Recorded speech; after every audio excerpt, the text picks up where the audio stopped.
Cool, cool. The lighting did not end up that.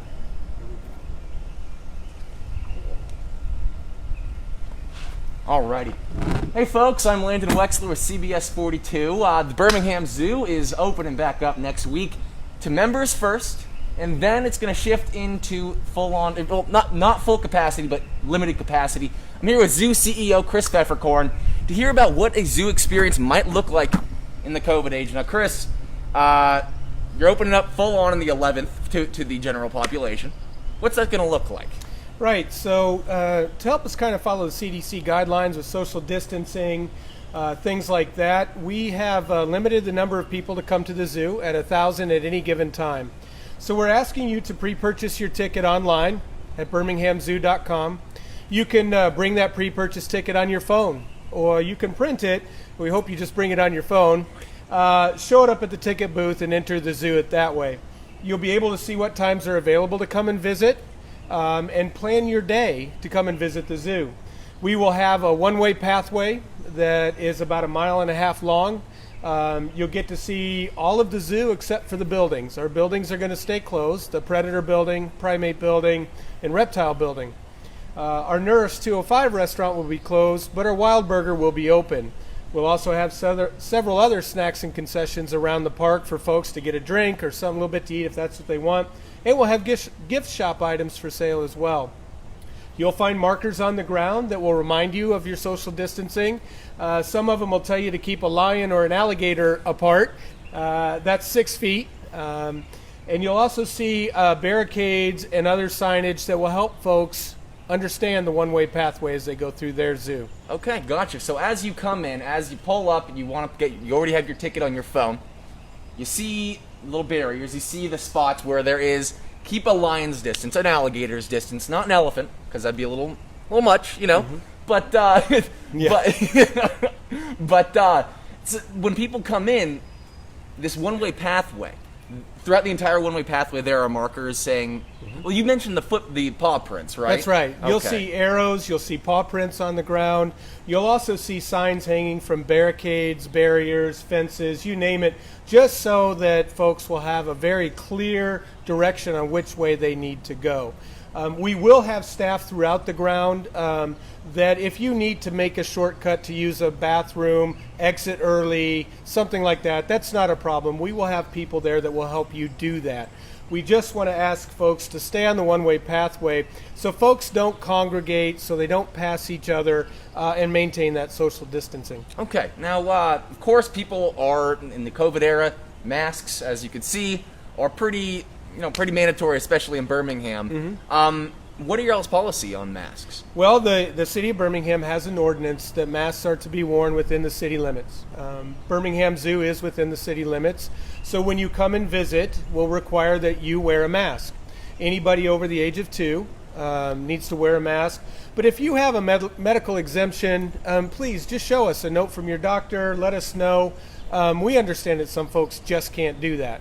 But we would ask everybody that can to wear their mask when they come and visit the zoo. Okay, understood. Now, of course, when you're at a zoo, there are a lot of children around, and kids like to hang out with each other, right? Mm-hmm.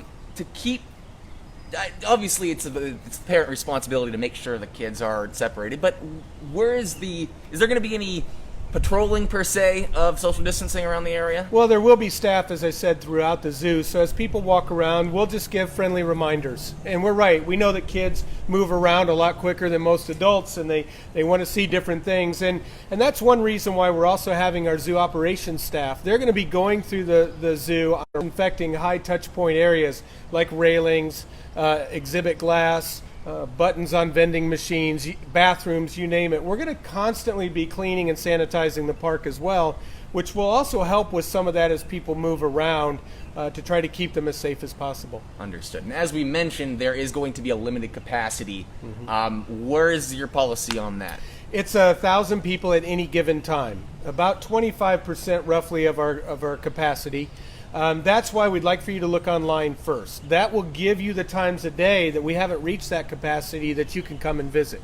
Now, when you come and visit, there's no expectation you leave in a certain amount of time. Come and visit the zoo, enjoy your visit, Take as long as you need to enjoy your zoo. But before you come, please just check online at birminghamzoo.com and find that open slot of time that you can come and visit. It'll make it so much easier on you. Understood. And now this has been a long period of time where y'all have not been operable. There was a point where y'all were encouraging donations to the zoo. How are y'all doing right now when it comes to keeping the Birmingham Zoo afloat? Well, we still have the $30,000 a day cost. It's still costing the $1,000 a day to feed the animals. We have had generous support from the community to the Animal Emergency Fund, and that's why the first 3 days we're open. We're opening not only to our members, but to those people that have donated to that fund, just as a small way for us to say thank you. And so it's helped, but like all the businesses in our Birmingham community, we still don't have the revenue we normally generate to operate. So we are behind, like everybody else.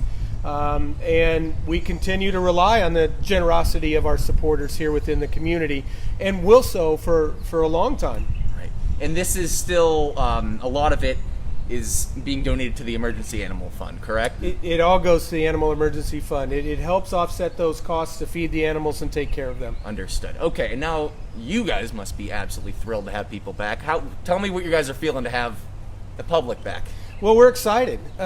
You know, the zoo is a great place to be. It's a lot better when there's people there. I love seeing people enjoy their zoo. I love seeing them have fun. I love to see the family and friends bonding on their visit. So we're very excited to have them back.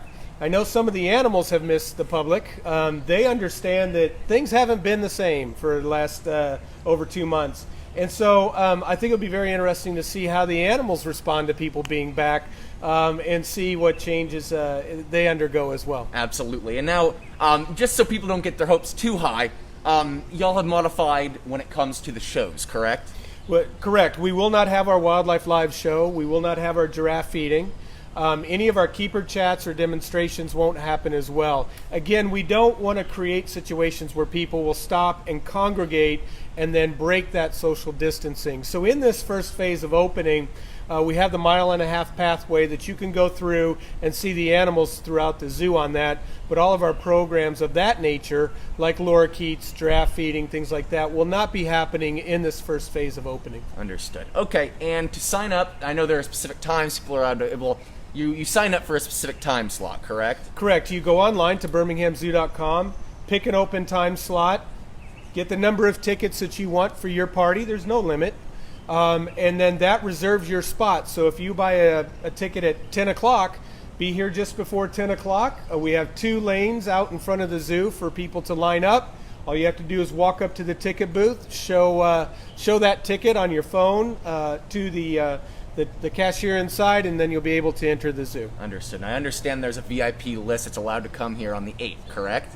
Well, that's the Animal Emergency Fund donors. We're sending out an email to every one of them. We've had over 1,200 donate since we started this on March 22nd.